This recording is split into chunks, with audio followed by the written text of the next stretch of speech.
Senior Vice President, LNP Vice President for External Affairs, Mayor Marcos Mamay. Lahat ng mga mayor nandito ngayon from all over Luzon, Visayas, Mindanao. Magandang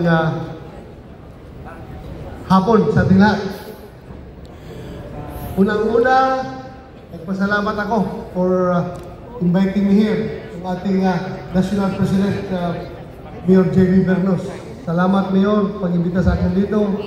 At didiretso na ako, wala nang patumpik-tumpik. Andito ako dahil alam nyo, start na yung gabing period namin, di ba? Eh, ipakita ko dito sa inyo para talagang harap-harapan na hihingi ng tulong sa inyo. Sana, huwag ninyo akong isdabin sa inyong mga lugar.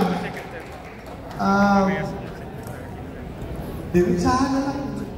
Doon lang naman eh. Whatever nakikita nyo na pag natin tutulong sa inyong mga munisipyo, saka na lang yung pag manalo tayo. Ngayon talaga wala. I would hardly explain our situation. Lalo-lalo na kami na we are the opposition. We are the opposition. Alam niyo kung ano sitwasyon namin. So, I hope you understand. At saka na lang, pag medyo nakatawid tayo, I hope and pray na makatawid tayo at sa tulong ninyo, of course. You will see.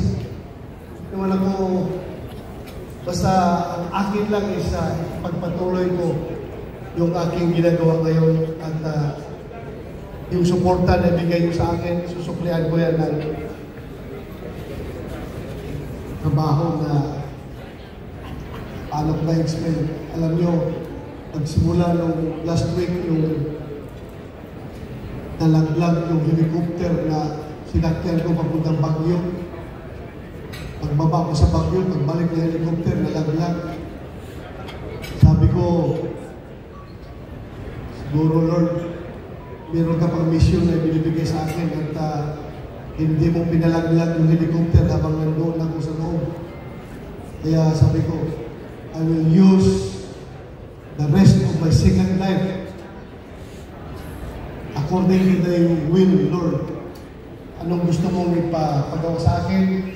Hindi ba ako matatakot? Mamamatay ako anytime. Basta kagustuhan mo na, Lord. So yun lang po ang aking ibigay sa inyo na servisyo. Tutuhanan talaga. Tutuhanan. Maraming salamat sa inyong pakinig. Gusto ko sabihin, wala na siguro. Maraming salamat sa inyong pakinig. Thank you. At good evening sa lahat.